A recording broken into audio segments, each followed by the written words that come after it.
Today we're going to be diving into the fascinating world of WWE salaries. Topping the list of highest paid WWE wrestlers is none other than Brock Lesnar, with an eye-watering salary of $12 million per year. But what justifies this massive paycheck? Lesnar is a multi-sport athlete, having achieved significant success not just in WWE, but also in UFC and other wrestling promotions. This crossover appeal and mainstream recognition makes him a valuable asset for the WWE. His matches are almost guaranteed to be blockbuster hits, drawing huge crowds and pay-per-view numbers. His brand value is astronomical, making him a top asset for WWE. But Lesnar isn't the only one making the big bucks. Moving on to John Cena, who's the part-time millionaire. John Cena is a name that transcends the wrestling world. Even if you're not a WWE fan, you've probably heard of him. Cena is a part-time performer in WWE these days, but his financial earnings are anything but part-time. With an annual salary of $8.5 million, he's second only to Brock Lesnar in the pay scale. But that's not all. Cena also takes home an additional $500,000 for each main event appearance he makes. But what makes Cena so valuable to the WWE? First, his merchandise sales are through the roof. From t-shirts to action figures, anything with Cena's name on it sells like hotcakes. Second, Cena has successfully branched out into acting and television hosting. His roles in movies like Fast and Furious and Bumblebee have made him a household name beyond wrestling.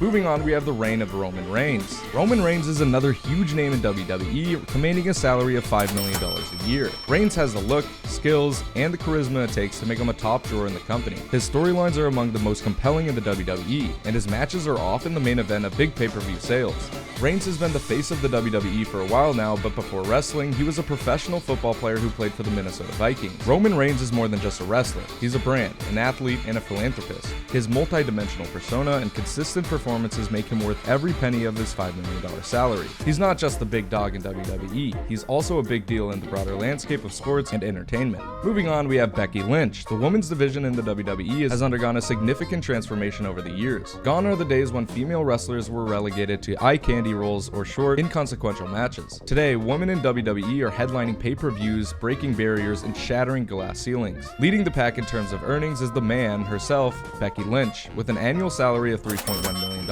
But what just makes Becky Lynch worth a $3.1 million salary? First, her in-ring ability is second to none. She can put on a wrestling clinic with anyone, making her a versatile performer. Whether she's cutting a promo or engaging in a Twitter feud, Becky knows exactly how to capture the audience's attention. Third, her merchandise sales are strong, indicating her popularity amongst fans. Moving on to number 5, we have the legends Undertaker and Triple H. The Undertaker and Triple H are names that have become synonymous with WWE. The Undertaker has been with the WWE over 3 decades. His salary is estimated to be $2.5 million annually, and even though he's semi-retired, he's still a significant draw whenever he makes an appearance. His legacy matches like those at WrestleMania are amongst the most anticipated and watched events in WWE history. Triple H, on the other hand, wears multiple hats. Not only is he a performer, but he's also WWE's Executive Vice President of Global Talent Strategy and Development. His annual salary is around $3.3 million, but his value to WWE extends far beyond his in-ring performances. He's the brain behind NXT, which is WWE's developmental territory, and has been instrumental in signing and nurturing young talent. Both these legends serve as mentors to the younger generation, passing down their knowledge and helping to shape the future of the WWE. Moving on to segment 6, we have the $1 Million Midcard. The Midcard in WWE is often where you'll find some of the most talented and hardworking wrestlers. Names like Randy Orton, Seth Rollins, and Dolph Ziggler may not headline every pay-per-view, but they are the backbone of WWE's weekly programming. Randy Orton, a third-generation wrestler, has a salary of around $4 million. Seth Rollins, with a salary of $3 million,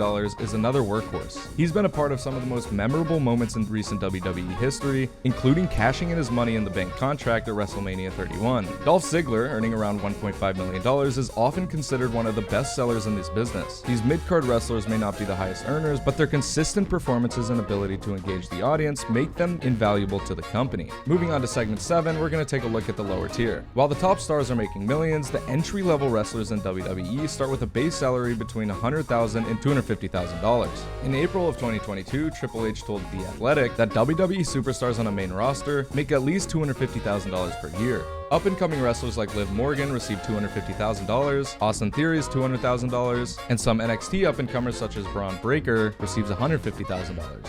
This might seem low compared to big names, but it's worth noting that this is just the base. Wrestlers also earn from merchandise sales, bonuses, and other incentives, which can significantly boost their overall earnings. These athletes put their bodies on the line day in and day out to entertain us, and their salaries reflect the high-risk, high-reward nature of the business.